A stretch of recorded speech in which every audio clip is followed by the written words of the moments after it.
বলেছেন কিয়ামত সংগঠিত হওয়ার পূর্বে এই সমাজের মানুষগুলা যাকাত দিতে অস্বীকৃতি জানাবে। এটা সহিহ মিশকাতের মধ্যে বর্ণনা এসেছে। আমার দয়াল নবী মায়ার নবী বলেছেন মানুষ যাকাত দিতে অস্বীকৃতি জানাবে।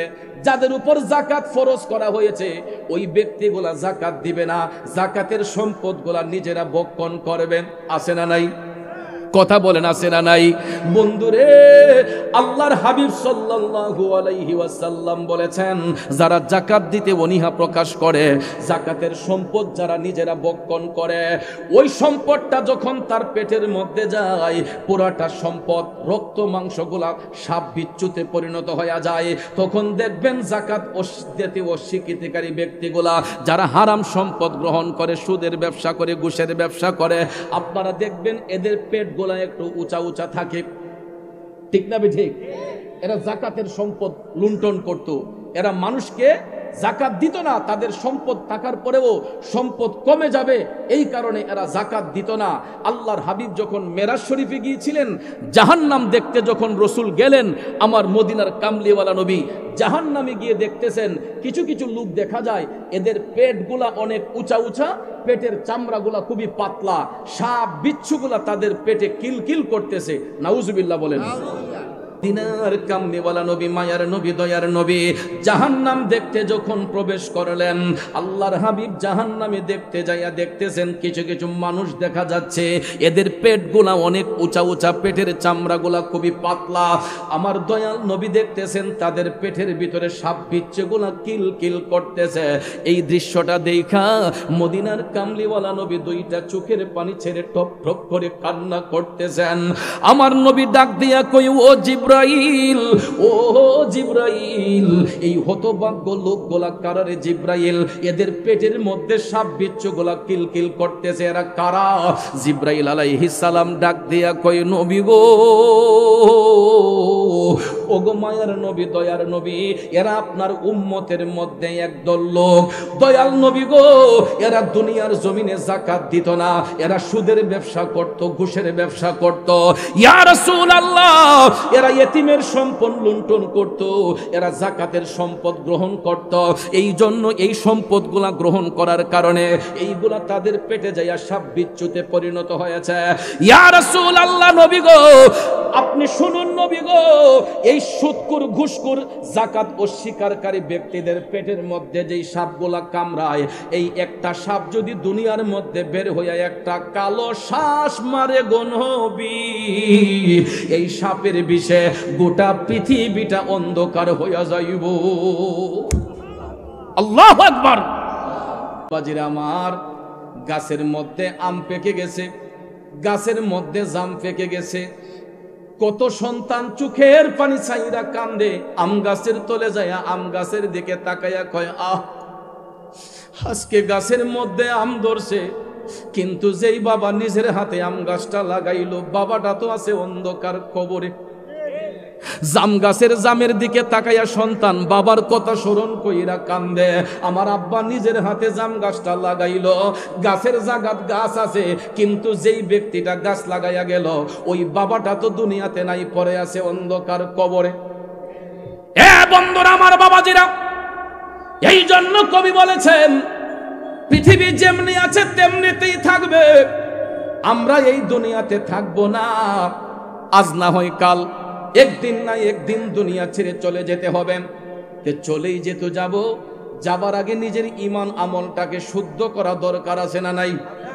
আমার মদিনার কামলিওয়ালা নবী জাহান্নাম দেখতে যাইয়া শুধু এটা নয়, আরেকটু সামনে গিয়ে আমার নবী দেখতেছেন আরো কিছু কিছু লোক দেখা যায় এদের পাওগুলা উপর দিকে, মাথাগুলা নিচ দিকে। আব্বারে, এদের মাথার মধ্যে এমন ভাবে আগুনের তাপ দেওয়া হচ্ছে, এদের মাথার মগজগুলা টকবক টকবক করতেছে, কারণ মহিলারা চুলার মধ্যে ভাত পাক করলে ভাতের ফ্যানগুলা যেই রকম ঠকবক করে, দয়াল নবী দেখতেছে ওই সমস্ত ব্যক্তিদের মাথার মগজগুলা ভাতের ফেনের মতো ঠকবক ঠকবক করতেছে। আবার নবী কাইন্দা কাইন্দা কয়, জিবরাইল জিবরাইল, ও জিবরাইল রে, এই হতভাগ্য লোকগুলা কারারে জিবরাইল, এদের মাথার মগজগুলা এইরকম ঠকবক করছে কেন, এবং তাদের পাওগুলা উপর দিকে কেন, মাথাটা নিচ দিকে কেন? জিবরাইল আলাইহিস সালাম ডাক দিয়া কয়, নবী গো, ওগো মায়ার নবীজি, এরাও আপনার উম্মতের মধ্যে একদল লোক, এরা দুনিয়ার জমিনের মধ্যে পরের সম্পদ আত্মসাৎ করত।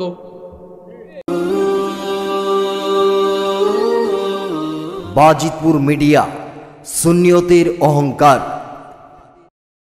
ওই আল্লাহর বান্দা হইয়া আমরা দুনিয়ার মানুষগুলাকে মানুষ মনে করি না, মৌলার শরণ থেকে আমরা দূরে সরে যাই। বন্ধুরা আমার, বাবাজিরা, এই সমাজের মধ্যে এখন শুধু মারামারি, কাটাকাটি, হিংসা, নিন্দা, ঠিক কিনা বলেন? ফেসবুকটা খুললে দেখা যায় মানুষ মানুষকে রক্তাক্ত করছে, মানুষ মানুষকে আঘাত করছে। আজকে আমি জুমাতে আসার সময় গাড়িতে বৈশা যখন ফেসবুকটা ওপেন করলাম, আমার হবিগঞ্জের একটা উপজেলা, আজমিরিগঞ্জ উপজেলার একটা ভিডিও ক্লিপ দেখলাম ফেসবুকের মধ্যে। দুই পক্ষের রক্তক্ষয়ী সংঘর্ষে ভাইয়ার আমার তিনটা মুখ টেটা, এটার তিনটা ফল আমি দেখেছি। এটা কি বলে আপনারা? তে কাটিয়ে বলে নাকি? তে কাটিয়ে বলে, বল লম্বা, তে কাটিয়ে বলে। আমি দেখতেছি ফেসবুক ওপেন করার পরে একজন ভদ্র মহিলার ঠুটের ভিতর দিয়া এই ত্রিফলা তেমুকে টেটাটা ঢুকছে, দুই হাত দিয়া ধরে রাখছে, কারণ এটা অপারেশন ছাড়া খোলা সম্ভব না। তাৎক্ষণিকভাবে আরেকজন লোক দেখলাম, তার বাম পাশের যেই চোখটা, এই চোখ বরাবর তিন ফলা টেটাটা ঢুকে গেছে। আব্বাজিরা আমার আরেকটা লোকের দিকে তাকাইয়া দেখলাম, ওই লোকের ডান পাজর অথবা বাম পাজর হবে। ফেসবুকে দেখেছি, আমি আইডিয়া করতে পারি নাই। তখন সাইডে দিয়ে দেখলাম আরেকটা তীফলা টেটা ঢুকছে। বন্ধুরা আমার, বাবাজিরা, রক্তগুলা ঝরঝর করে পড়তেছে। তাহলে আমার বিবেকের মধ্যে প্রশ্ন জাগলো, এদেরকে যারা আঘাত করেছে এরাও তো হয়তো কোনো মানুষের সন্তান হবে, কোনো মায়ের পেটের সন্তান হবে, ঠিক না বিঠিক? আজকে সমাজটা কত অধঃপতনে চলে গেছে দেখেন। হয়তো টাকা পয়সা নিয়ে মারামারি হয়েছে, জমি জামা নিয়ে হয়তো রক্তক্ষয়ী সংঘর্ষ হয়েছে। এই দুনিয়ার সম্পদ লাভের জন্য, দুনিয়ার মধ্যে সম্পদ লাভের জন্য, অর্থ করি উপার্জনের জন্য দুই পক্ষের সংঘর্ষে হইয়া দেখেন এক পক্ষ আরেক পক্ষকে গাহিল করার জন্য এমন জোরে আঘাত করছে গো, এই ভদ্র মহিলার ঠোঁটের ভিতর দিয়া টেটাটা ঢুইকা গেছে। তখন আমার বিবেকের মধ্যে প্রশ্ন জাগে, এটা তো জাহিলি যুগ নয়, এটা তো একটা সভ্য সমাজ, কথা কোন ঠিক কিনা? কারণ এইগুলা তো হইতো জাহিলি যুগের মধ্যে, এইগুলা এখন হবে কেন? আমি এইগুলা চিন্তা ভাবনা করতে করতে আমার মদিনার কামলিওয়ালা নবীর হাদিসে মুবারাকার দিকে একটু ফলো করলাম, যে আজ থেকে ১৫০০ বছর আগে আমার দয়াল নবী এইরকম ভবিষ্যৎবাণী করেছেন। ১৫০০ বছর আগে রসুল ভবিষ্যৎবাণী করেছেন যে কিয়ামত সংগঠিত হওয়ার পূর্বে পৃথিবীর ৩টা জায়গায় ভূমিধসে মানুষ তলিয়ে যাবে। কয় জায়গায়? একটা হলো পৃথিবীর পূর্বাঞ্চলে, আরেকটা হবে পৃথিবীর পশ্চিমাঞ্চলে, আরেকটা হবে আরব ভূপৃষ্ঠে। এই ৩টা জায়গায় ভূমিকম্প হয়ে মানুষগুলা তলিয়ে যাবে।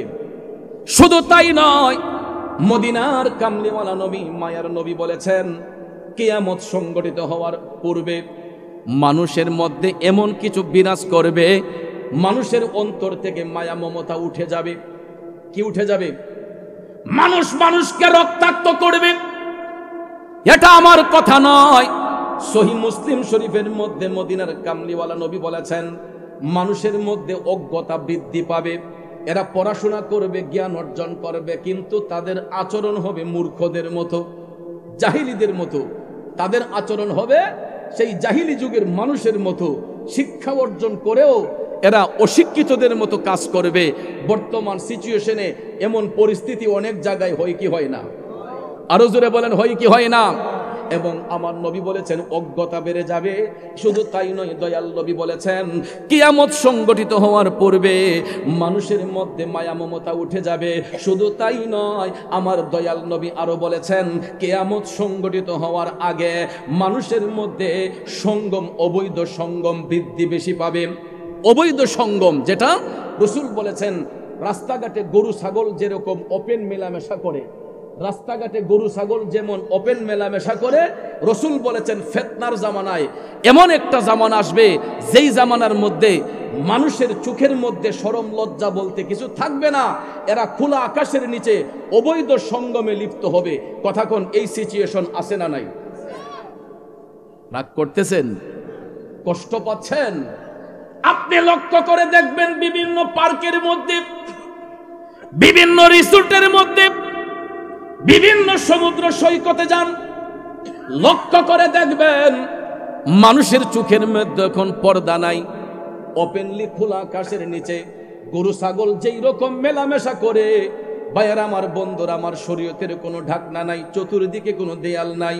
আব্বারে, স্বামী স্ত্রী যদি মিলন করে, আপনারা দেখবেন তার যদি একটা কুড়ে গড় হয়, ছোট্ট একটা সোনের গড় যদি হয়, তারপরও দেখবেন এটার চতুর্পাশে একটা বেষ্টনী থাকে। ঠিক না ঠিক? স্বামী স্ত্রী যদি মিলনও করে, আপনারা দেখবেন ছোট্ট কুড়েঘর হলেও চতুর্দিকে ব্যারিকেড থাকে, একটা নির্জন পরিবেশ থাকে, সুন্দর একটা পরিবেশ থাকে। কথা কোন ঠিক কিনা? কিন্তু এই সমাজের মধ্যে স্বামী স্ত্রী পরিচয় দিয়েও কিছু কিছু মানুষ এমন কিছু কাজ করে, ওপেনলি দেখা যায় তার যদি বৈধ স্ত্রীও হয়, রাস্তাঘাটের মধ্যে, মার্কেটে গিয়ে, অনেক পার্কের মধ্যে গিয়ে, রিসোর্টের মধ্যে গিয়ে আপনারা দেখবেন এরা খোলা আকাশের নিচে এরা মেলামেশা করে, কুলাকুলি করে, আছে না নাই? যেগুলা চক্ষু লজ্জা হয়। কথা বলেন ঠিক না?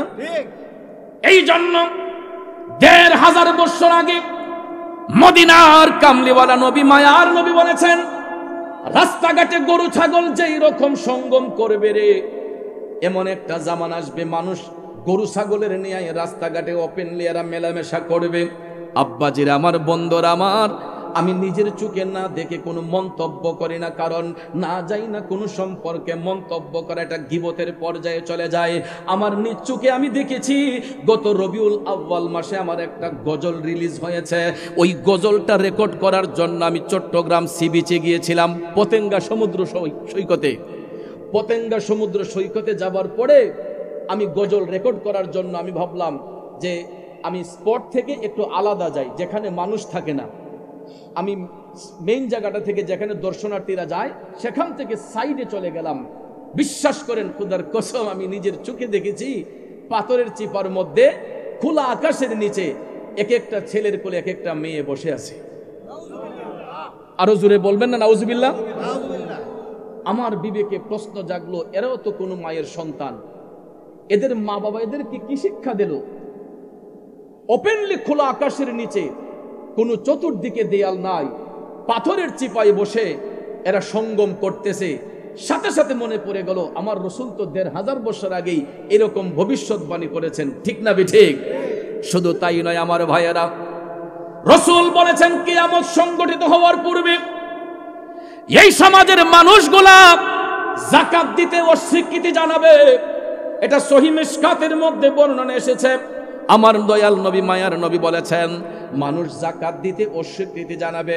যাদের উপর যাকাত ফরজ করা হয়েছে ওই ব্যক্তিগুলা যাকাত দিবে না, যাকাতের সম্পদগুলা নিজেরা ভক্ষণ করবেন। আছে না নাই? কথা বলেন, আছে না নাই? বন্ধুরে, আল্লাহর হাবিব সাল্লাল্লাহু আলাইহি ওয়াসাল্লাম বলেছেন যারা যাকাত দিতে অনীহা প্রকাশ করে, যাকাতের সম্পদ যারা নিজেরা ভক্ষণ করে, ওই সম্পদটা যখন তার পেটের মধ্যে যায় পুরাটা সম্পদ রক্ত মাংসগুলা সাপ বিচ্যুতে পরিণত হয়ে যায়। তখন দেখবেন যাকাত দিতে অস্বীকৃতিকারী ব্যক্তিগুলা যারা হারাম সম্পদ গ্রহণ করে, সুদের ব্যবসা করে, ঘুষের ব্যবসা করে, আপনারা দেখবেন এদের পেট গোলা একটু উঁচা উঁচা থাকে। ঠিক না ঠিক? এরা যাকাতের সম্পদ লুণ্ঠন করত, এরা মানুষকে জাকাত দিত না, তাদের সম্পদ থাকার পরেও সম্পদ কমে যাবে, এই কারণে এরা জাকাত দিত না। আল্লাহর হাবিব যখন মেরাজ শরীফে গিয়েছিলেন, জাহান্নাম দেখতে যখন রসুল গেলেন, আমার মদিনার কামলিওয়ালা নবী জাহান্নামে গিয়ে দেখতেছেন কিছু কিছু লোক দেখা যায় এদের পেটগুলা অনেক উঁচা উঁচা, পেটের চামড়াগুলা খুবই পাতলা, সাপ বিচ্ছুগুলা তাদের পেটে কিলকিল করতেছে। নাউজুবিল্লাহ বলেন। আপনারা বড় লোকদের ড্রয়িং রুমের ভিতরে অ্যাকোরিয়াম দেখছেন? অ্যাকোরিয়াম কর্নারের মধ্যে দেখবেন গ্লাস ফিটিং করে অনেক ধরনের মাছ ছেড়ে দেয়, ঠিক না ঠিক? বাতি জ্বালাইলেও দেখা যায়, বাতি অফ থাকলেও পানির ভিতরে গ্লাসের ভিতরে মাছগুলা দৌড়াদৌড়ি করে দেখা যায়। আপনারা জানেন এই অ্যাকোরিয়ামের আবিষ্কার বিজ্ঞানীরা কিভাবে করেছে? আমার রসুলের হাদিস শরীফকে রিচার্জ করে, সুদকুর ঘুষকুরের পেটকে রিচার্জ করে বিজ্ঞানীরা অ্যাকোরিয়ামের আবিষ্কার করেছে। সুদকুরে ঘুষকুরের পেট রিচার্জ করে অ্যাকোরিয়ামের আবিষ্কার করেছে। ভাইয়েরা আমার, বন্ধুরা আমার, কারণ পৃথিবীর সর্বশ্রেষ্ঠ বিজ্ঞানী হলেন আমার মদিনার কামলিওয়ালা নবী। কথা বলেন ঠিক না ঠিক? এই জন্য বহুদিন আগেই কথা সঙ্গীতটা বলতাম, ওরে বিজ্ঞানীদের মহাগুরু মোদের নবী জি, বিজ্ঞানীদের মহাগুরু মোদের নবী জি, এইরকম একজন দয়াল নবী তোকাই পাইবাইনি, বিজ্ঞানীদের মহাগুরু মোদের নবী জি, বিজ্ঞানীদের মহাগুরু মোদের নবী জি। কথা বলেন ঠিক না বেঠে? জগতের বন্ধুরা রে, ও মুরব্বী বাবাজিরা, আমার সম্মানিত মা বোনরা যারা শুনছেন গো, মদিনার কামলিওয়ালা নবী, মায়ার নবী, দয়ার নবী জাহান্নাম দেখতে যখন প্রবেশ করলেন, আল্লাহর হাবিব জাহান্নামে দেখতে যাইয়া দেখতেছেন কিছু কিছু মানুষ দেখা যাচ্ছে এদের পেটগুলা অনেক উঁচা উঁচা, পেটের চামড়াগুলা খুবই পাতলা। আমার দয়াল নবী দেখতেছেন তাদের পেটের ভিতরে সাপ বিচ্ছুগুলা কিল কিল করতেছে। এই দৃশ্যটা দেখা মদিনার কামলিওয়ালা নবী দুইটা চোখের পানি ছেড়ে টপ টপ করে কান্না করতেছেন। আমার নবী ডাক দিয়া কই, ও জিব্রাইল, ও জিব্রাইল, এই হতভাগ্য লোকগুলা কারারে জিব্রাইল? এদের পেটের মধ্যে সাপ বিচ্ছুগুলা কিলকিল করতেছে, এরা কারা? জিব্রাইল আলাইহিস সালাম ডাক দিয়া কই, নবী গো, ওগো মায়ার নবী, দয়ার নবী, এরা আপনার উম্মতের মধ্যে একদল লোক। দয়াল নবী গো, এরা দুনিয়ার জমিনে যাকাত দিত না, এরা সুদের ব্যবসা করত, ঘুষের ব্যবসা করত। ইয়া রাসূলুল্লাহ, এরা ইতিমের সম্পদ লুণ্ঠন করত, এরা যাকাতের সম্পদ গ্রহণ করত। এই জন্য এই সম্পদগুলা গ্রহণ করার কারণে এইগুলা তাদের পেটে যাইয়া সাপ বিচ্ছুতে পরিণত হয়েছে। ইয়া রাসূলুল্লাহ, নবী গো আপনি শুনুন নবী গো, এই সুদকুর ঘুষকুর যাকাত অস্বীকারী ব্যক্তিদের পেটের মধ্যে যেই সাপগুলা কামড়ায়, এই একটা সাপ যদি দুনিয়ার মধ্যে বের হইয়া একটা কালো শ্বাস মারে গো নবী, এই সাপের বিষে গোটা পৃথিবীটা অন্ধকার হইয়া যাইব। আল্লাহু আকবার। সুদকুর ঘুষকুরের পেটের মধ্যে যেই সাপে দংশন করে, যেই সাপগুলো আছে, জিব্রাইল আলাইহিস সালাম কই, ইয়া রাসূলুল্লাহ, একটা সাপ বের হইয়া যদি একটা কালো শ্বাস মারে, এই সাপের বিষে গোটা পৃথিবী অন্ধকার হয়ে যাবে। তাহলে চিন্তা করে দেখেন এই সাপগুলা কেমন বিষধর সাপ। আর ওই সুদকুর ঘুষকুর যারা, আমার মনে হয় অনেকে রাগ করতেছেন, কষ্ট পাইতেছেন। আল হাক্কু মুররুন, সত্য কথা তিতা লাগে। আমার কিছু বলার নাই, কিছু করার নাই, কারণ আমার এই বিষয়ে কথা বলার জন্য কমিটির পক্ষ থেকে বলা হয়েছে।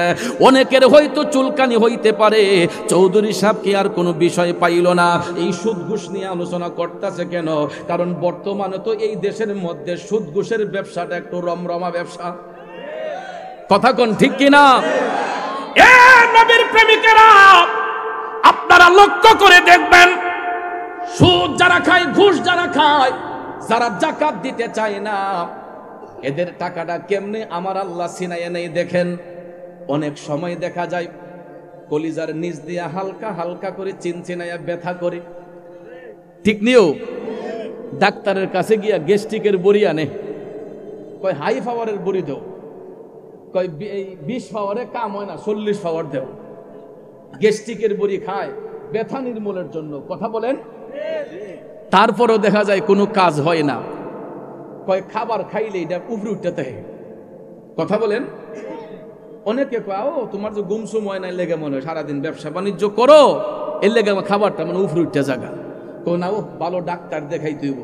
তখন জায়গা বারডেমে, জায়গায় এপোলোতে, জায়গায় স্কয়ারে গিয়ে দেখা যায় গেস্ট লিভারের ডাক্তারের কাছে গেলেই সর্বপ্রথম ভিজিট, বর্তমানে আমি দেখছি রাজধানী ঢাকাইতে 1200-1500 নিচে কোনো ভিজিট নাই, 2000-5000 আছে। কথা বলেন। এই ব্যথা নির্মূলের জন্য গেস্ট লিভার ডাক্তার সাহেবের কাছে গেলেই সর্বপ্রথম এই টাকাটা দিয়ে আগে কথা কইতে হয়। এও কথা বলা যায় মাত্র 5 মিনিট 10 মিনিট। রোগীর সিরিয়াল সকালবেলা দিয়ে সারাদিন বসে থাকতে হয়। কথা কোন ঠিক কিনা ভাইয়ের আমার? তারপরে দেখা যায় 2000 টাকা ভিজিট দিয়ে চিকিৎসা করার পরে সর্বপ্রথমই ডাক্তার সাহেব লেখে আপনার কয়েকটা টেস্ট করতে হবে। সর্বপ্রথম হৃদয় এন্ডোস্কোপি। কথা কোন?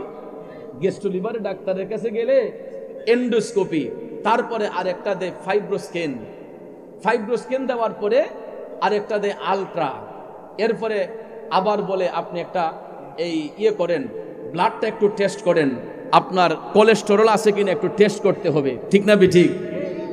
এইরকম 4-5টা টেস্ট যখন দেওয়া হয়, শুরুতেই দেখা যায় 10,000-15,000 টাকা চলে আসে এই টেস্টের ফিস। কথা বলে না।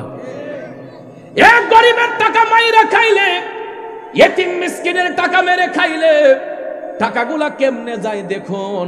এখানে 15-16 হাজার টাকা চলে গেছে টেস্টের মধ্যে, ডাক্তারকে দিলেন আরো 2000, ওষুধ কিনতে লাগে আরো 4-5 হাজার। কথা কোন ঠিক কিনা?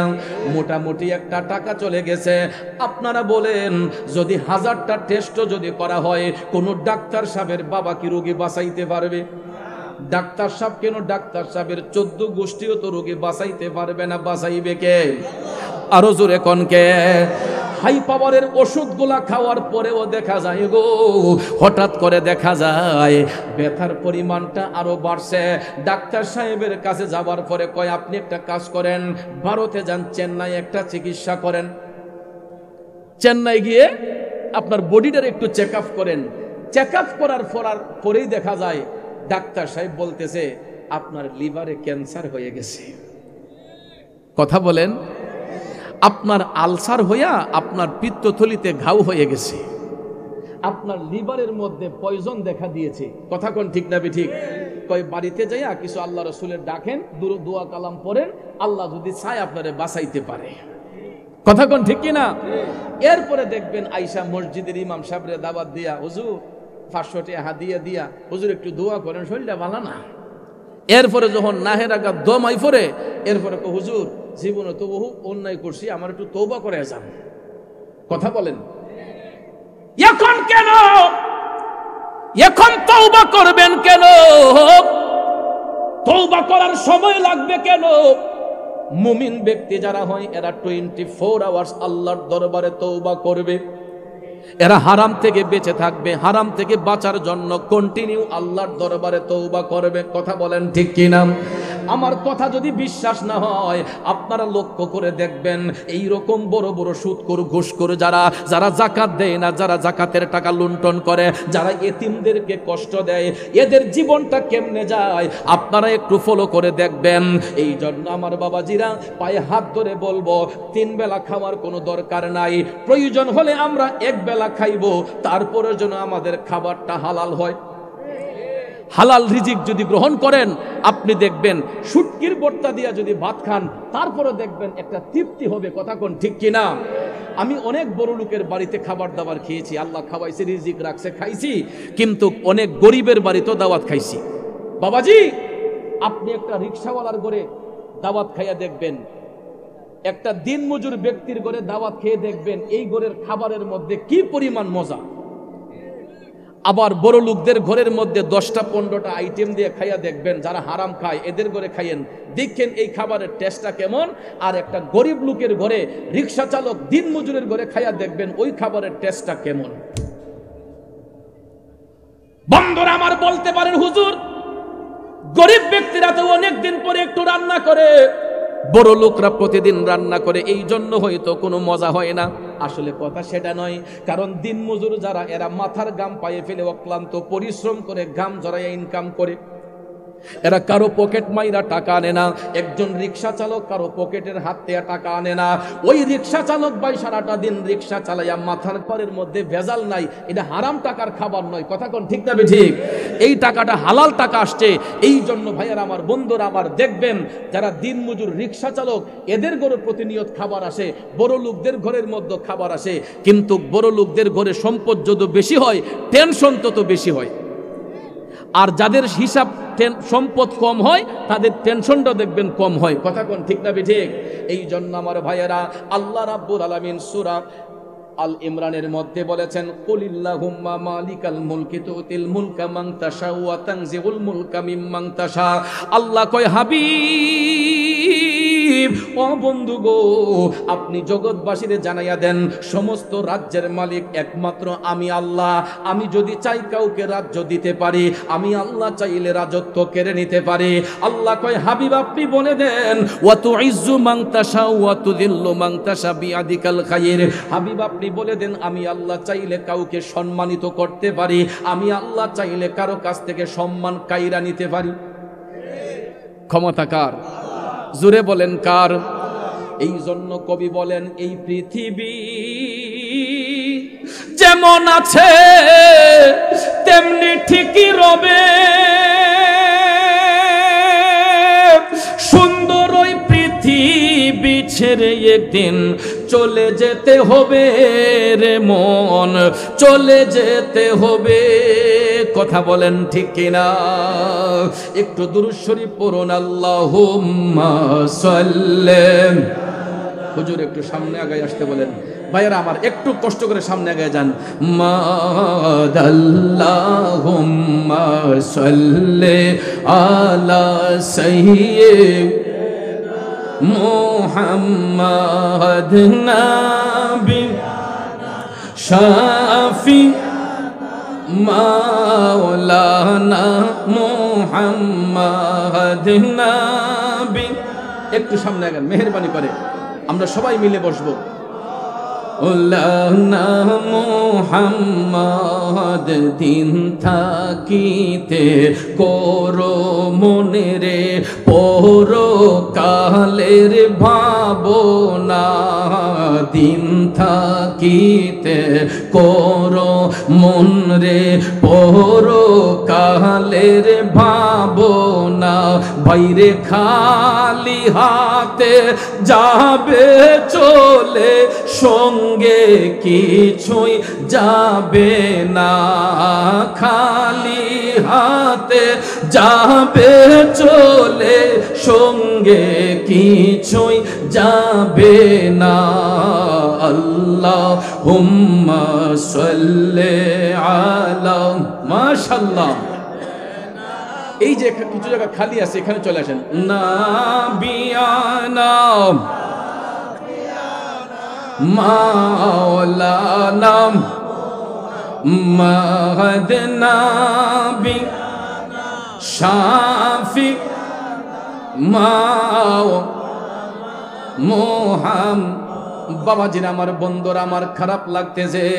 আমি বলেছিলাম এই পৃথিবী যেমন আছে তেমনি ঠিকই রবে, সুন্দর ওই পৃথিবী ছেড়ে একদিন চলে যেতে হবে রে মন, চলে যেতে হবে।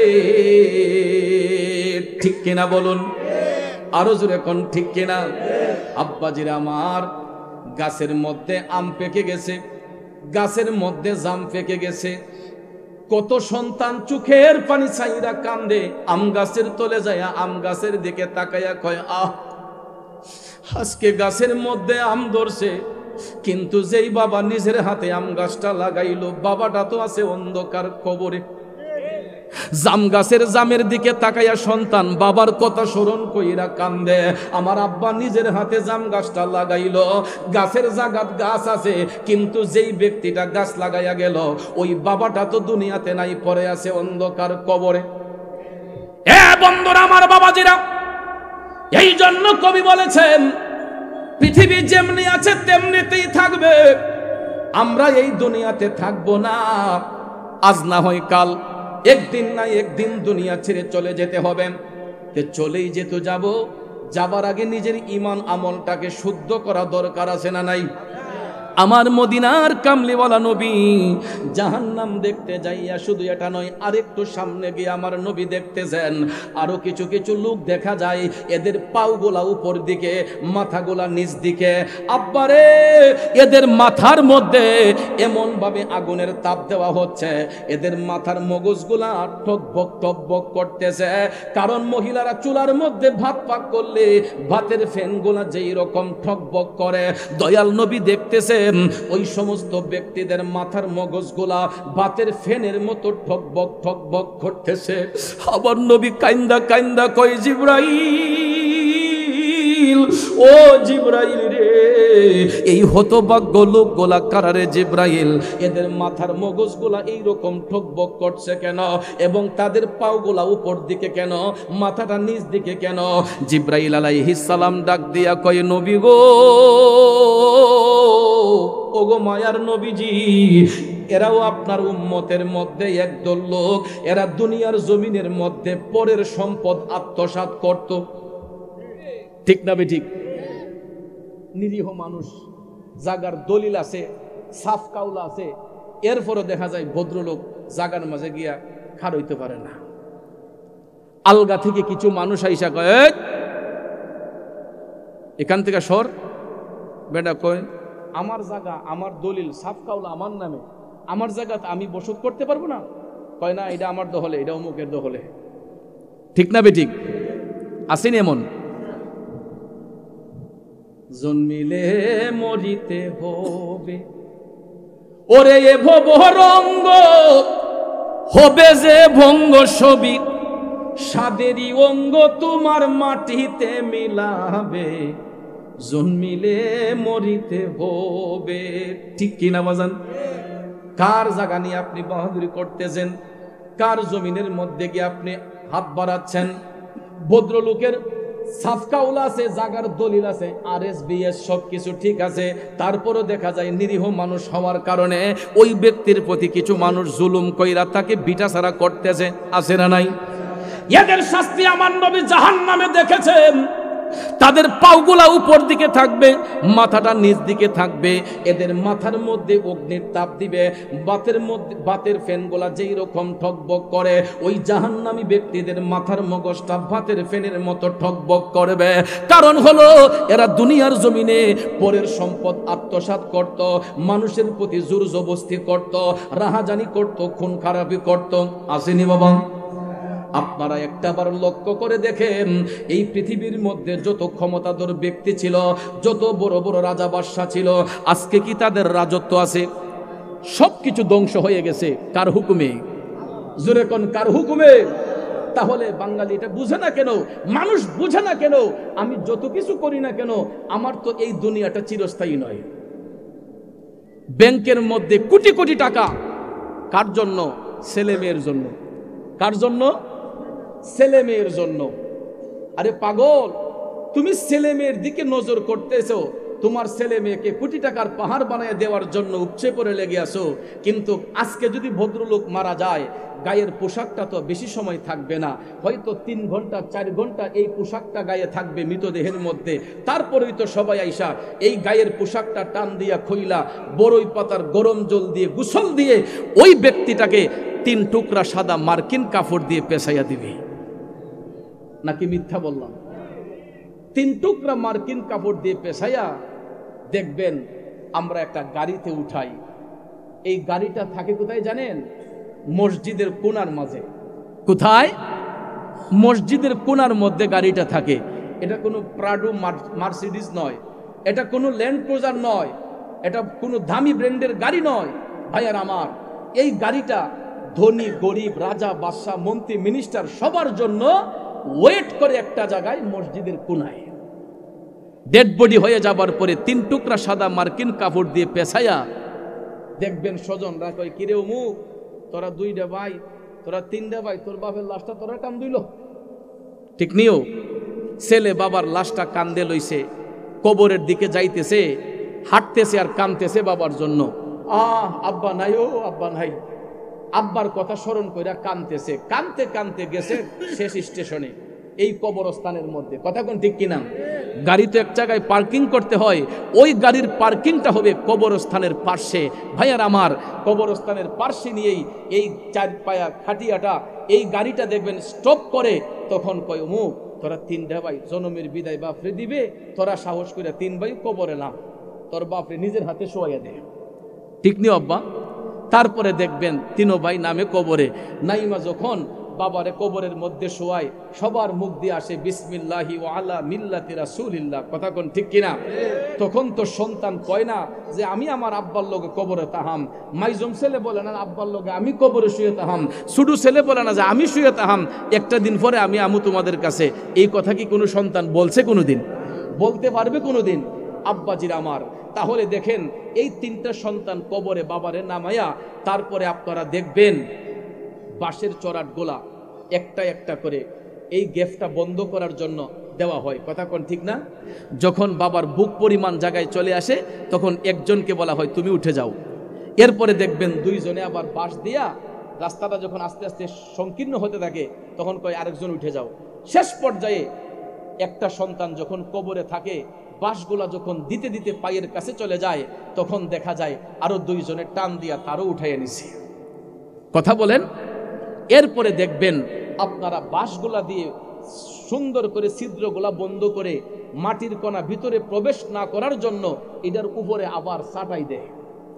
ঠিক নি বাজান? চাটাই দেয় অনেকে, আপনারা দেখবেন চাষ দিয়ে বাঁশের উপরে দিয়া, তারপরে কমুক রে তোর আব্বার কবরের মাটিটা তুই সবার আগে দে। এরপরে দেখবেন সন্তানরা বাবার কবরে মাটি দেয়, দিতে দিতে দিতে দিতে কবরটা যখন সম্পূর্ণ হয়ে যায়, পরিপূর্ণ হয়ে যায়, 40 কদম দূরে আইসা ইমাম সাহেব হুজুর কয় সবাই লাইন ধরে দাঁড়াইয়া যান।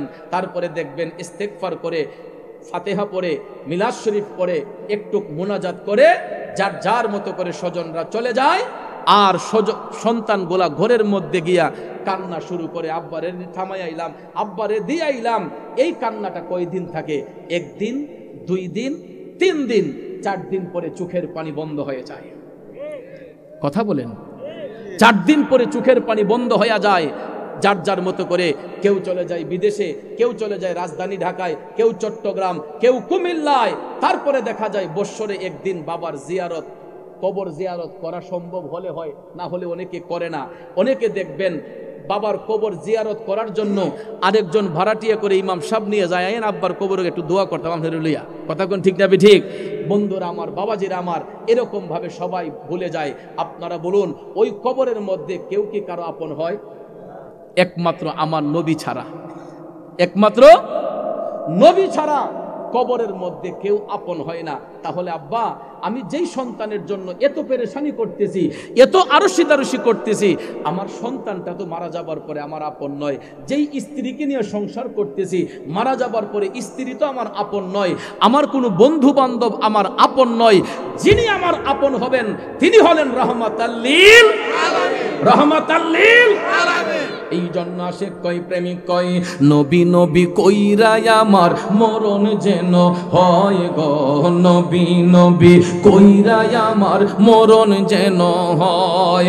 ভাইরে ওই মরণে পাইব শান্তি, ওই মরণে পাইব শান্তি, থাকবে না রে ভয়।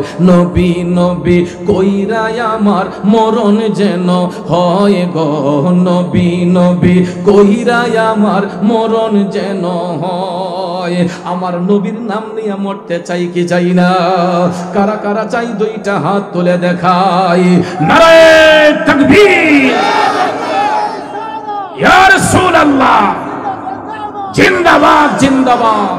ওরে ওই মরণে পাইব শান্তি, ওই মরণে পাইব শান্তি, থাকবে না রে ভয়। নবী নবী কইরা আমার মরণ যেন হয় গো, নবী নবী কইরা আমার মরণ যেন হয়। নয়, কারণ নবী ছাড়া ওই কবরে নাই রে বান্ধব নাই, নবী ছাড়া ওই কবরে নাই রে বান্ধব নাই। হাসরেতে নবী ছাড়া নাই দরদি নাই, হাসরেতে নবী ছাড়া নাই দরদি নাই, নবী ছাড়া ওই কবরে নাই রে বান্ধব নাই। কথা বলেন ঠিক কিনা? বান্দার জন্য রহমত আমার নবী মুহাম্মদ, দুজাহানে আর কি আছে মোদেরই সম্পদ, ঠিক কিনা গণ? বান্দার জন্য রহমত আমার নবী মুহাম্মদ, দুজাহানে আর কি আছে মোদেরই সম্পদ। আমার মদিনার কামলিওয়ালা নবীজি শুধু দুনিয়াতে আপন নয়, তিনি কবরে আপন, হাসরে আপন, মিজানে আপন, ফুলসিরাতে আপন, সর্ব জায়গায় আপন। এই জন্য আব্বা মদিনার কামলিওয়ালা নবীর প্রেমে পাগল হইয়া যাও। যেই ব্যক্তি আমার নবীর প্রেমে পাগল হইয়া যায় ওই ব্যক্তি কোনোদিন সুদের ব্যবসা করতে পারে না। যে মদিনার কামলিওয়ালা নবীর প্রেমিক হইয়া যায় ওই ব্যক্তি ঘুষের টাকা খাইতে পারে না। যেই ব্যক্তি নবী কামলিওয়ালার প্রেমিক হইয়া যায় ওই ব্যক্তি কোনোদিন আমার নবীর শানে বেয়াদবি কইরা নবীর আদর্শর খেলাফ করতে পারে না। ওই ব্যক্তি জাকাতের টাকা খাইতে পারে না, ঠিক না ঠিক? দয়া করে গাইবেন কিনা গাউসুল আজম গাউসে পাকের শান। আচ্ছা, আপনারা এগুলা দিলে অনেকে মনে করে হুজুরের না জানি কোন প্রশ্ন করে বইছে। এগুলা ইনশাআল্লাহ বলবো আমি শেষ টাইমে, কষ্ট হবে আপনাদের। আগে আমাকে একটু আলোচনা করতে দেন, খারাপ লাগতেছে আপনাদের? একটু দুরূদ শরীফ পড়েন। আল্লাহুম্মা সাল্লি সাইয়্যিদিনা মুহাম্মাদ, আল্লাহুম্মা সাল্লি সাইয়্যিদিনা মুহাম্মাদ নবী, মাশাআল্লাহ, মাওলানা মুহাম্মাদ নবী শাফি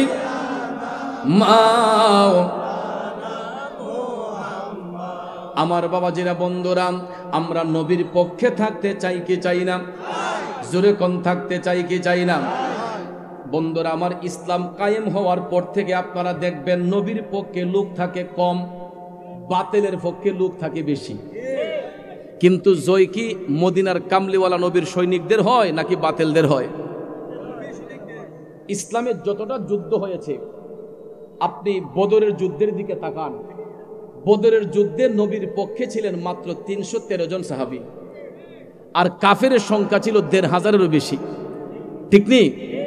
তো বদরের যুদ্ধে কি সাহাবায়ে কেরামের জয় হয়েছে না কাফেরদের জয় হয়েছে? আপনি উহুদের যুদ্ধে তাকান, হুনাইনের যুদ্ধে তাকান, খন্দকের যুদ্ধে তাকান, খাইবারের যুদ্ধে তাকান, প্রত্যেকটা যুদ্ধের মধ্যে বাতিলের পক্ষে লোক ছিল বেশি, সত্যের পক্ষে লোক ছিল কম। আপনি কারবালার ইতিহাস দেখেন, নবীর আওলাদ ইমাম হুসাইনের পক্ষে মাত্র ছিলেন 72 জন, আর এজিদের পক্ষে ছিল 22,000-এরও বেশি, ঠিক না ঠিক? তো 22,000 লোক যদি 72 জন লোককে যদি ব্যারিকেড দেয়, এদের দেহের কোনো হাড্ডি মাংস থাকার কথা? আপনারা বলেন কোথায় 22,000 আর কোথায় মাত্র 72 জন?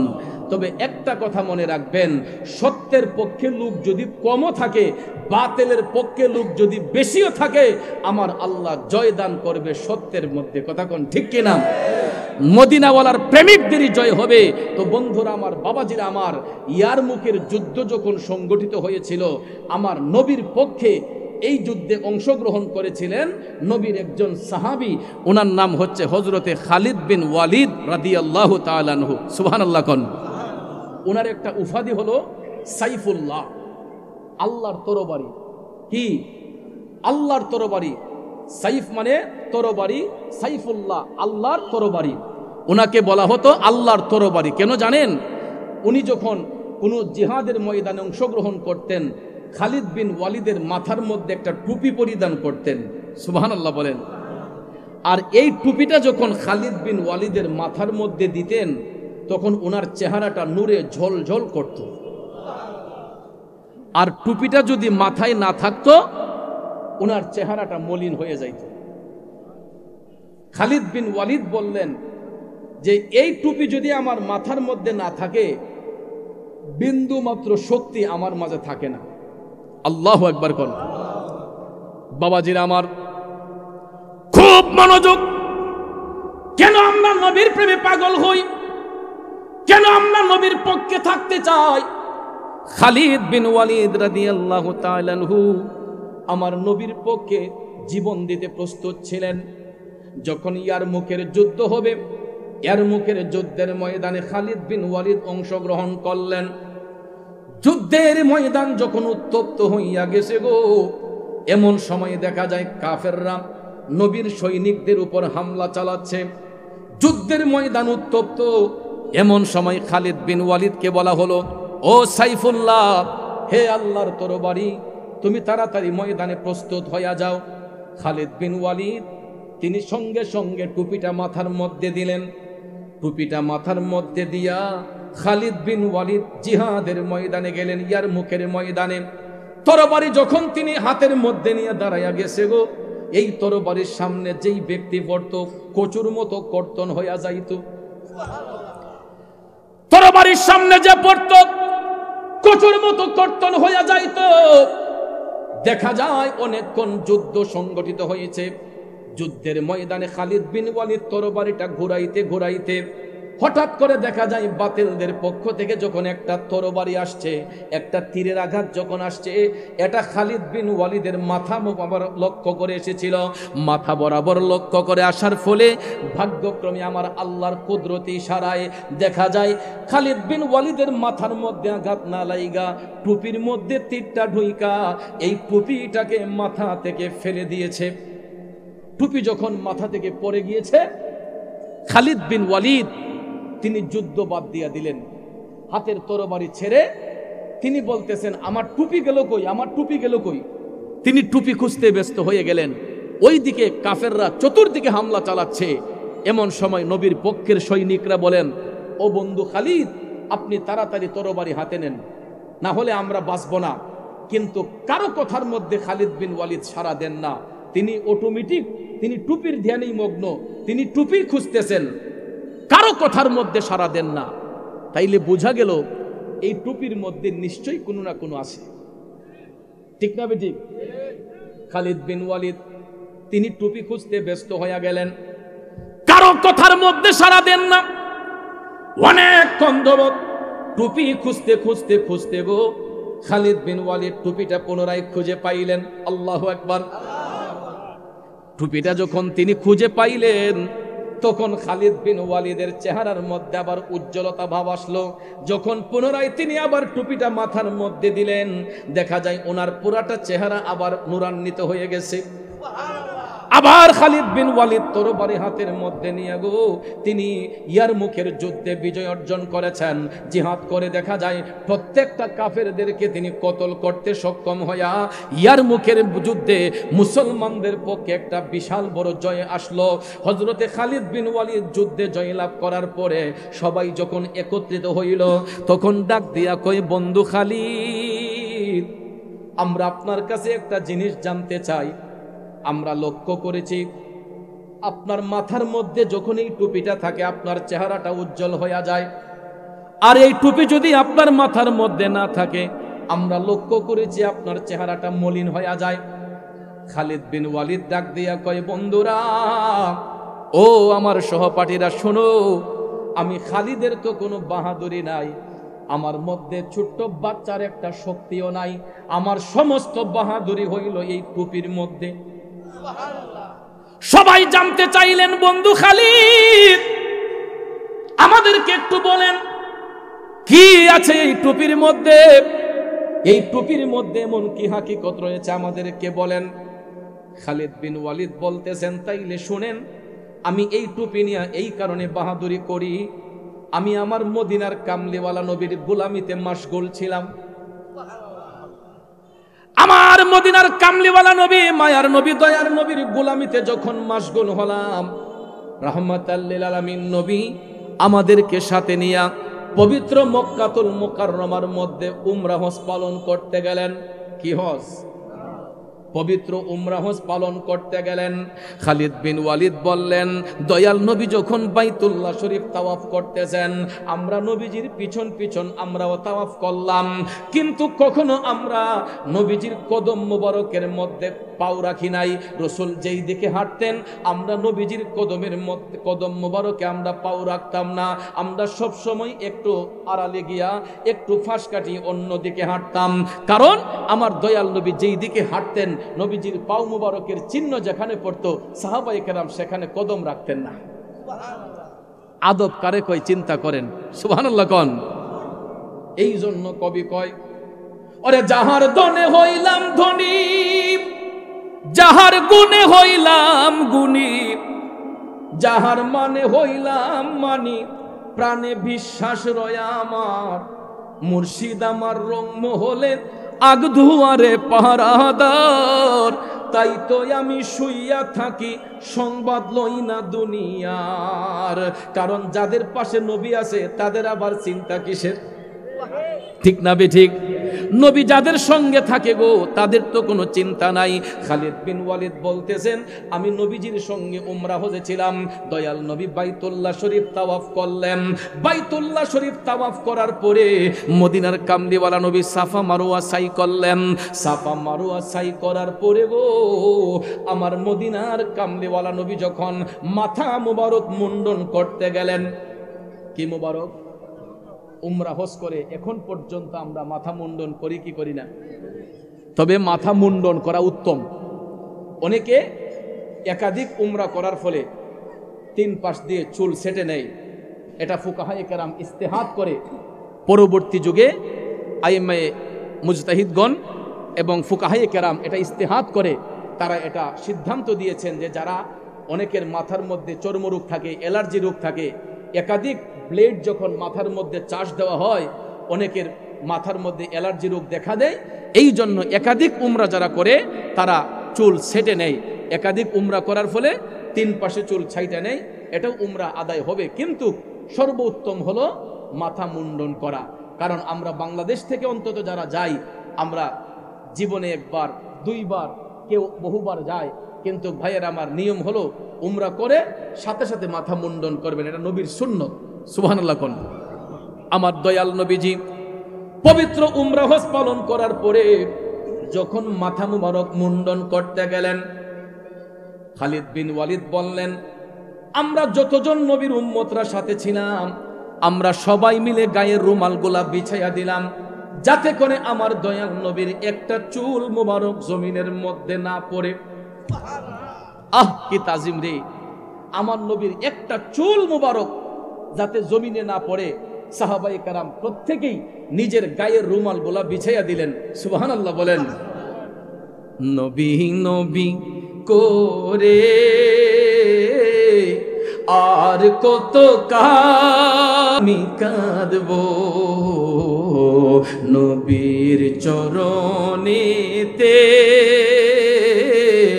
সারা জীবন পড়ে থাকবো।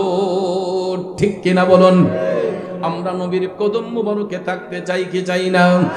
এ দুলাল কান্দের নবীর প্রেমিকেরা, ও যুবক বন্ধুরা রে, খালিদ বিন ওয়ালিদ বললেন, আমরা নিজের গায়ের রুমালগুলা বিছিয়ে রাখলাম যাতে করে জিন্দা নবীর একটা চুল মুবারক জমিনের মধ্যে না পড়ে। আল্লাহু আকবার। অথচ দেখেন, আমরা যখন শিলের ঘরে চুল কাটতে যাই, একজন চুল কাটলে আরেকজন যখন বসতে যায়, শিলওয়ালা ব্যক্তিরা কয়, ভাই বাড়িতে দাও, তাড়াতাড়ি পরিষ্কার করে দাও। ঠিক কিনা? কারণ আমাদের ঘৃণা হয়, এক ভাইয়ের চুল পড়লে আরেক ভাই এখানে ঘৃণা করে বসে নাই, পরিষ্কার করে দাও বলে না?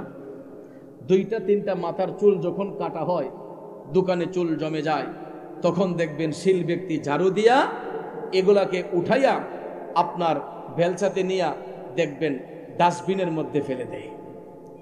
আমার আপনার চুল এটা শুধুই চুল, যেই কারণে মাথা থেকে কামানোর পরে ছাটার পরে আমাদের চুলগুলা ময়লা ডাস্টবিনে চলে যায়, কথা কোন ঠিক কিনা? আর আমার দয়াল নবীর একটা চুল মুবারক যাতে জমিনে না পড়ে সাহাবায়ে কেরাম নিজের রুমাল বিছিয়ে দিলেন, কারণ নবীজির চুল শুধুই চুল নয়, এর মাধ্যমে আপনারা দেখবেন অনেক সময় নবীজির চুল মোবারক আমাদের বাংলাদেশে অনেক আরব দেশের শায়েখরা আসলে তারা এটা নিয়ে আসে, আমাদের দেখার সুযোগ হয়। বন্ধুরা আমার, বাবাজিরা আমার, প্রায় 70 থেকে 80টা গিলাফ লাগানো থাকে, 70 থেকে 80টা গিলাফ লাগানো থাকে। যদি কোনো একবার নসিব হয়, সুযোগ হয়, দেখবেন শ্বাস টান দিয়ে পৃথিবীতে এর চাইতে দামি পারফিউম আর কোথাও আছে বলে আমার সন্দেহ হয়। আর আসলে থাকবেই কিভাবে, কারণ আমার নবীজির পেশাব মুবারকে সুগন্ধ, নবীজির পায়খানা মুবারকে মেশকো আম্বরের গন্ধ, কথা কোন ঠিক না ঠিক? আর আমার আপনার পায়খানা এটা শুধুই পায়খানা, দুর্গন্ধ। কেউ যদি রাস্তার কিনারে পায়খানা করে আমরা বকাঝোকা করি, আর এটা কে করছে রে, কে কাম করছে, দেখবেন তার 14 গোষ্ঠী নিয়ে আমরা বকাবকি করি, ঠিক না? আর আমার নবীজি যখন টয়লেট মোবারক করতেন বাতাসে সুগন্ধি ছড়াইতো, সাহাবাই কেরাম বলতেন যে এত সুন্দর মেশকো আম্বরের গন্ধ আমরা তো জীবনে কোনোদিন শুনি নাই, কোত্থেকে আসতেছে, কোত্থেকে আসতেছে? পরবর্তীতে তাল্লাশ করে দেখা যায় রসুল পায়খানা মুবারক করে আসার পরে আমার নবীর টয়লেট মুবারকের থেকে মেশকো আম্বরের সুঘ্রাণ ছড়ে যাইত, কিন্তু পৃথিবীর ইতিহাসে কেউ কোনোদিন আমার নবীর পায়খানা মুবারক দেখতে কেমন এটা দেখার সৌভাগ্য হয় নাই। কেন? রসুল নিজে বলেছেন যে আমি যখন টয়লেট করতে যাই জমিনটা হাঁ করে বসে থাকে এটা গিলার জন্য, এটা জমিনে পড়তে দেরি হয়, জমিন সেটা গ্রহণ করতে দেরি করে না। আমি আল্লাহু আকবার, ইয়া রাসূলুল্লাহ, ইয়া গাউসুল মুস্তাফিদ, জিন্দাবাদ জিন্দাবাদ। এই জন্য আমি দম গুনাহগারে লিখেছিলাম, আমার জীবন করব দান গেয়ে নবীর গুণগান, আমার জীবন করব দান গেয়ে নবীর গুণগান। নবী ছাড়া ত্রিভুবনে নাই কোনো সম্মান, আমার জীবন করব দান গেয়ে নবীর গুণগান। নবী আমার জাহানেরই জান, নবী আমার প্রাণ,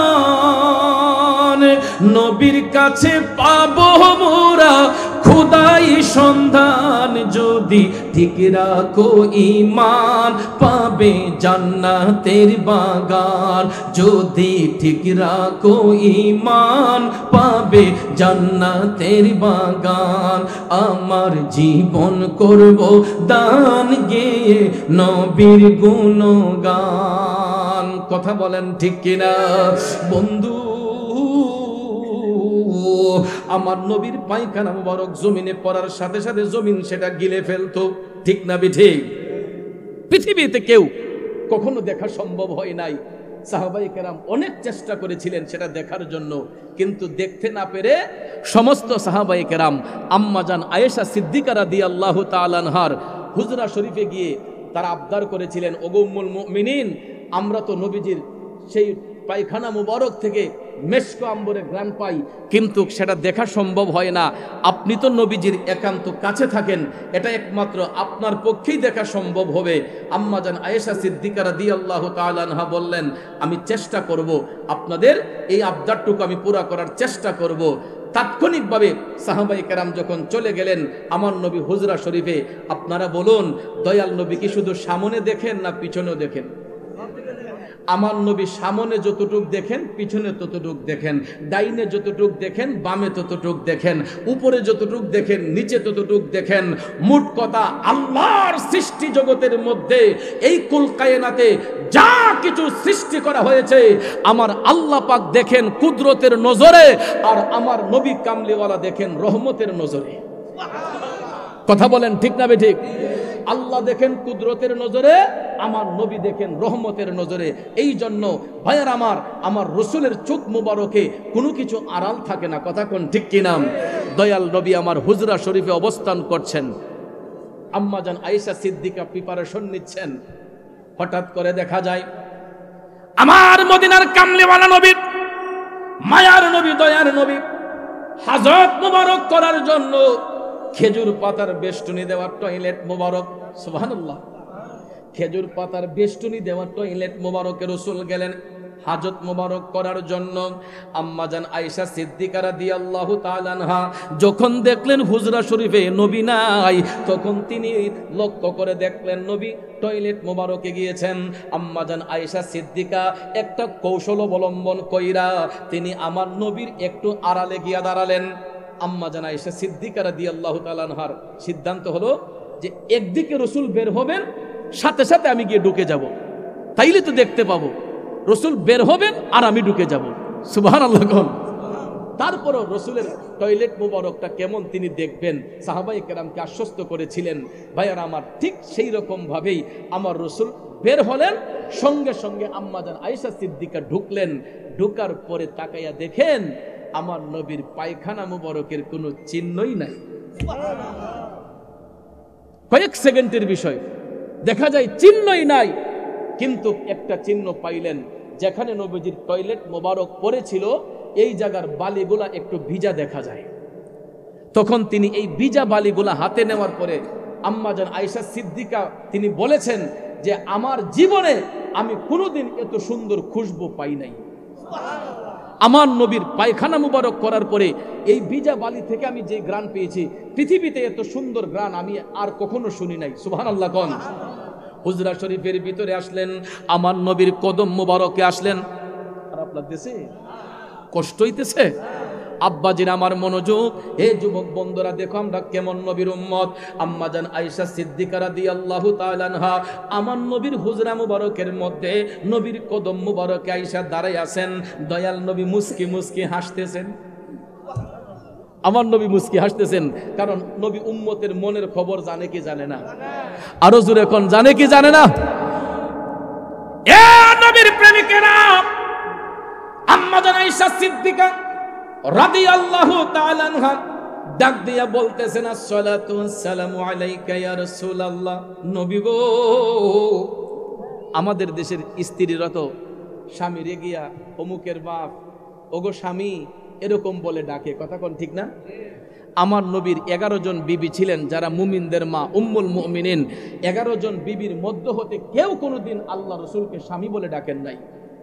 সবাই বলেছেন ওগো আল্লাহর রসুল, ইয়া রাসূলুল্লাহ, ইয়া হাবিব আল্লাহ, সুবহানাল্লাহ। কোন আমার আল্লাহ তো কোরআনে পাকে হাবিবকে এমন ভাবেই ডেকেছেন, ইয়া আইয়ুহাল মুজাম্মিল, ইয়া আইয়ুহাল মুদাসসির, কথা কোন ঠিক না ঠিক? বন্ধুরা আমার, বাবাজিরা আমার, কারণ আমার নবীকে যারা ডাকবে তারা সম্মান দিয়ে ডাকবে, আদবের সহিত ডাকবে, কথা কোন ঠিক কিনা? 11 জন বিবির মধ্য হতে কোনো উম্মাহাতুল মুমিনিন কেউ কোনোদিন আমার নবীরে ওগো স্বামী বলে ডাকেন নাই। আম্মাজান আয়েশা সিদ্দিকাও বলতেছেন, ইয়া রাসূলুল্লাহ, আমি আপনার কদম মুবারকে একখানা আরজি পেশ করতে চাই, সুবহানাল্লাহ। নবী আমার ডাক দিয়ে কয়, আয়েশা কি বলো? আম্মাজান আয়েশা সিদ্দিকা রাদিয়াল্লাহু তাআলা আনহা বলতেছেন, নবী গো, আপনার উম্মতেরা আপনার নুরানি পায়খানা মুবারক থেকে মিশক আম্বরের ঘ্রাণ পায়। তারা কখনো এটা দেখতে পারে নাই, কিন্তু নবী গো, আমার মাধ্যমে তারা দেখার চেষ্টা করেছিল, জানতে চেষ্টা করেছিল। নবী গো, আমিও চেষ্টা করেছিলাম দেখার জন্য, কিন্তু দেখতে পারি নাই আপনার টয়লেট মুবারকখানা কেমন। আমার নবী তখন ডাক দিয়া বললেন, আয়েশা, আমি কি তোমাদের মতো? সুবহানাল্লাহ কন্যা। আমার রাসূল বললেন, আয়েশা, আমি কি তোমাদের মতো? তখন আম্মাজান লজ্জিত হয়ে গেলেন।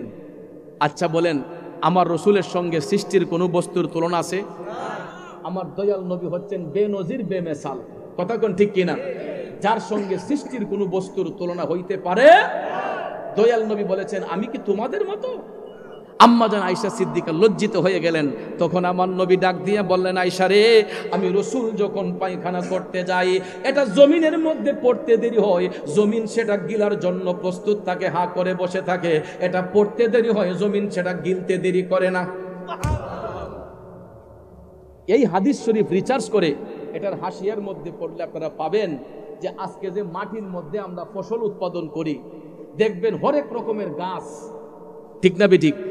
একই মাটির মধ্যে এক গাছের ফল হয় টক, একটা মিষ্টি, একটা ঝাল, কত রকমের নিয়ামত যে আল্লাহ এই জমিনের মধ্য থেকে আমাদেরকে দিছে, ঠিক নি আব্বা? একই মাটির মধ্যে আম গাছ, জাম গাছ, কাঁঠাল গাছ, লিচু গাছ, পেয়ারা গাছ, লটকন গাছ, কত ধরনের গাছ আমরা লাগাই, দেখবেন এক একটা ফলের এক একটা স্বাদ। ভাইয়ার আমার, অনেক মুফাসসিরিনে কেরাম বলেছেন এই স্বাদ আসছে একমাত্র আমার নবীর কারণে। আরো জোরে কন্যা সুবহানাল্লাহ। এই জন্য বন্ধুরা আমার, বাবাজিরা, আমি যেই কথাটা বলতে চেয়েছিলাম, আমার নবীর চুল মুবারক, এটা শুধু চুল মুবারক নয়, এটা নূর মুবারক। মূল আলোচনা কিন্তু এই জায়গার মধ্যে ছিল, মনে আসেনি? বন্ধুরা গভীর মনোযোগ, নবীজির চুল মুবারকের মধ্যে মেশক আম্বরের গন্ধ। এই জন্য সাহাবায়ে কেরাম আমার নবীর চুল মুবারক সংগ্রহ করার জন্য তারা উপচে পড়ে লেগে থাকতেন। হযরতে খালিদ বিন ওয়ালিদ বলেন, আমি যখন নিজের গায়ের রুমালটা বিছিয়ে রাখলাম, আমি লক্ষ্য করে দেখলাম আমার রুমালের মধ্যে নবীজির কয়েকখানা চুল মুবারক হাজির হয়েছে। তখন তিনি ভাবলেন, নবীজির চুল মুবারক তো যেই কোনো জায়গার মধ্যে রাখা যাবে না, কোথায় রাখবো? সিদ্ধান্ত নিলেন, টুপিটা যেহেতু বডির সর্বোচ্চ জায়গার মধ্যে থাকে, মাথার উপরে কি আর কোন স্থান আছে?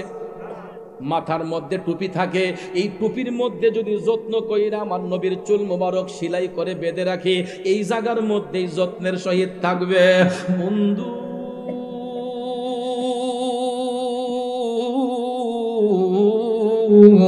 ও আমার বাবাজিরা রে, হযরতে খালিদ বিন ওয়ালিদ রাদিয়াল্লাহু তাআলা আনহু আমার নবীর চুল মুবারক সংগ্রহ কইরা নিজের টুপির মধ্যে সেলাই করে বাইদা রাখছিলেন। আর টুপিটা মাথার মধ্যে দিয়া খালিদ বিন ওয়ালিদ বলতেন, আমি মনে করি স্বয়ং রাহমাতাল লিল আলামিন আমার সাথে আছে। সুবহানাল্লাহ। আরো জোরে কোন সুবহানাল্লাহ। আর এই টুপি যদি আমার মাথার মধ্যে না থাকে, একটা বাচ্চার শক্তি আমার মধ্যে থাকে না। আর নবীজির চুল মুবারক মিশ্রিত করা এই টুপিটা যখন আমার মাথার মধ্যে পরিধান করি, পৃথিবীর মধ্যে এমন কোন বাহাদুর দেখি না আমি খালিদ বিন ওয়ালিদের তরবারির সামনে দাঁড়াইয়া ইসলামের বিরুদ্ধে একটা কথা বলবে। একটা বাহাদুর নাই ইসলামের বিরুদ্ধে কথা বলে আমার কাছ থেকে চলে যাবে, কচুর মতো তাকে কর্তন করে ফেলবো। কারণ আমার রাহমাতাল লিল আলামিন নবী আমি খালিদ বিন ওয়ালিদের সাথে আছে। সুবহানাল্লাহ বলেন। তাইলে দেখেন সাহাবায়ে কেরাম আমার নবীর চুল মুবারককে এত তাজিম করতেন, সম্মান করতেন। না জানি নবীজির আপাদ মুস্তক মুবারক, দেহ মুবারকটাকে সাহাবায়ে কেরাম কতই না তাজিম করতেন, সম্মান করতেন। হে বাবাজিরা আমার, দুলাল কান্দির ভাইয়ের আমার, আজকের এই মাহফিল তো নবী প্রেমের মাহফিল, কথা কোন ঠিক কিনা? এটা কবরবাসীর আত্মার মাহফিল। আজকে কবরের মধ্যে নবী ছাড়া আপন কেউ হয় না। তাহলে আমরা দুনিয়াবাসী যারা আছি, আমরাও তো এই দুনিয়া ছেড়ে কবরে যাব, কথা কোন ঠিক কিনা? তো কবরে গেলে তো এই ভালোবাসার মানুষ কেউ থাকবে না, সবাই যার যার মতো চলে যাবে। একমাত্র কবরে গিয়া যারা আপন পাইবেন তিনি হলেন শাহে মদিনা। তাহলে যেই নবী আমার আপনার দুনিয়াতে আপন, কবরে আপন, সর্ব জায়গায় আপন হয়, ওই নবীর গোলামি করতে কারো কোনো আপত্তি আছে? কারো কোনো কষ্ট আছে? ভাইয়ার আমার, বন্ধুরা আমার, দুঃখ লাগে, কষ্ট লাগে। মাথায় পাগড়ি, টুপি, জুব্বা, কুর্তা লাগায়ও দেখা যায় আমার নবীর বিরুদ্ধে অনেকেই কথা বলে। আমার বড় আফসোস হয়, এই টুপি মাথায়, নবীর সুন্নত মাথায় দিয়া কিছু কিছু ভাই এখন 20 বছর হাদিসের খেদমত করছে, 20 বছর হাদিসের খেদমত করছে। অসংখ্য ছাত্র আছে, মাদ্রাসার ভাইস প্রিন্সিপাল পোস্ট দেওয়া হয় নাই, যেই কারণে দেখা যায় পদ না পাওয়ার কারণে উনি সুন্নিয়ত ছাইরা খারিজি হয়ে গেছে। পদের লুবি, কথা কোন ঠিক না ঠিক? এই আমার নবীর কথা মনে হয়ে যায়। কিয়ামত সংগঠিত হওয়ার আগে রসুল বলেছেন, আলেমদের সিনা থেকে এলেম উঠিয়ে নেওয়া হবে। উঠিয়ে নেওয়া মানে এলেমকে বিদূরিত করা হবে। কারণ এরা এলেম অর্জন করবে এদের ব্যক্তি স্বার্থ হাসিলের জন্য। আমার কথা না, এটা নবীজির কথা। এরা ব্যক্তি স্বার্থ হাসিলের জন্য এরা এলেমকে প্রয়োগ করবে। আজকে দেখা যায় 1500 বছর পরে এটাই প্রমাণিত হলো যে এই সমাজের মধ্যে পদবি না পাওয়ার কারণে সুন্নিয়ত নবীর পক্ষ চাইরা খারেজিদের পক্ষ নিছে, টাইটেল পাশ একজন মৌলানা। ভাইয়ার আমার, বন্ধুরা আমার, তাই তার কাছে বোঝা গেছে যে নবীর মহব্বত দরকার নাই, নবীর তাজিম দরকার নাই, তার পথটাই দরকার, কথা কোন ঠিক না ঠিক? এই জন্য ভাইয়ার আমার, যেই দরবারের বহুমুখী কামিল মাদ্রাসা, এই দরবারের আলা হযরত পীর সাহেব হুজুরও তাকে ঘাট ধরে এখান থেকে বের করে দিয়েছে। যে যেখানে নবীর তাজিম নাই, যেখানে নবীর পক্ষে আদব নাই, নবীর প্রতি তার ভালোবাসা নাই, এই দরবারে তার কোনো স্থান নাই। এই জন্য এই দরবার থেকে এবং এই দরবারের যেটা সেবামূলক সংগঠন ছিল এটা থেকে পর্যন্ত তাকে সাসপেন্ড করে দেওয়া হয়েছে। কথা কোন ঠিক না ঠিক? কারণ নবীর বিরুদ্ধে আল্লামা এই কবি নজরুল বলেছেন, রসুলের অপমানে যদি কাঁদে না তোর মন, মুসলিম নয় মুনাফিক তুই রাসূলের দুশমন। কথা কোন ঠিক কিনা? কারণ নবীর জন্য যার অন্তর কাঁদে না সে কোনোদিন মুমিন হতে পারে না। কারণ সে নাকি 20 বছর হাদিসের খেদমত করে মিলাদ কিয়াম কইরা নাকি কোনো তৃপ্তি পায় নাই। আমার নবীর মিলাদ শরীফের মধ্যে সে কিছু পায় নাই, কই এগুলা বলে বাউতাবাজি। এই জন্য সে পদের লোভে খারেজিদের পক্ষে নিয়ে কয় আমারে মাফ করে দেন, আমি ওর দিন আপনার লগে ভুল করছি। ভাইয়ার আমার, এই সমস্ত এরাই হচ্ছে মুনাফিক। মুনাফিক কিন্তু হিন্দু বৌদ্ধ খ্রিস্টানের মধ্যে হয় না, মুনাফিক হয় মুসলমানের মধ্যে কিছু সংখ্যক লোক। ঠিক না ঠিক? এই জন্য আল্লাহ রসুল বলেছেন মুনাফিকের চাইতে কাফের বহু ভালো। কাফের তো জেনে বুঝেই কাফের, কিন্তু মুনাফিক কাফেরের চেয়ে নিকৃষ্ট। বেঈমান মুনাফিক এরা কাফেরের চেয়ে নিকৃষ্ট। এই জন্য আব্বাজি মুসলমানদের ইমানের বহু দাম। আল্লাহর হাবিব এটাও বলেছেন যে কিয়ামত সংগঠিত হওয়ার আগে আমার উম্মতের ইমান রাখাটা, এটা জ্বলন্ত আগুন হাতের মধ্যে রাখাটা যেমন কষ্টসাধ্য হয়, আমার উম্মতের ইমান রক্ষা করাটা এমন কষ্টসাধ্য হয়ে যাবে। জ্বলন্ত আগুন হাতে রাখার যেমন কষ্ট, মুসলমানদের ইমান রক্ষা করাটা এমন কষ্ট হয়ে যাবে এই ফিতনার জামানার মধ্যে আইসা। তো আমরা এখন যেটা আজ করতে পেরেছি, ১৫০০ বছর রসুল যেই ভবিষ্যৎবাণী করেছেন এইগুলো এখন বাস্তবে রূপদান করতেছি।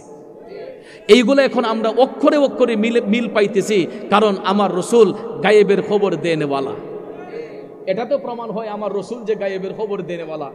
কথা কোন ঠিক না ঠিক? কারণ ১৫০০ বছর আগে রসুল বলেছেন, ১৫০০ বছর পরে ঘটনা বাস্তব হয়। তাইলে আমার রসুল জানতেন কি জানতেন না? নবীরে জানাইছে কে? আমরা তো কই না যে রসুল নিজে নিজে জানেন, কারণ আল্লাহ হচ্ছে খালেক, আমার রসুল মখলুক। আল্লাহ হচ্ছেন স্রষ্টা, রসুল হচ্ছেন সৃষ্টি। সৃষ্টি কখনো স্রষ্টার ঊর্ধ্বে হয় না। কথা কোন ঠিক না ঠিক? তবে আমার রসুল সেই সৃষ্টি, তিনি বেনজির বেমেসাল, যার সঙ্গে পৃথিবীর অন্য কোন সৃষ্টির তুলনা হয় হতে পারে। এই জন্য ভাইয়ের আমার, আল্লাহর উপাধি হচ্ছে রাব্বুল আলামিন, আমার নবীর উপাধি হচ্ছে রাহমাতাল লিল আলামিন।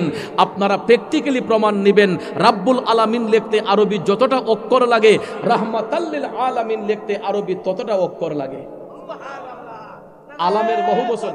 আল্লাহু আকবার, ইয়া রাসূলুল্লাহ। আলহামদুলিল্লাহ, আমরা আছি সেখানে, আমরা আছি সেখানে।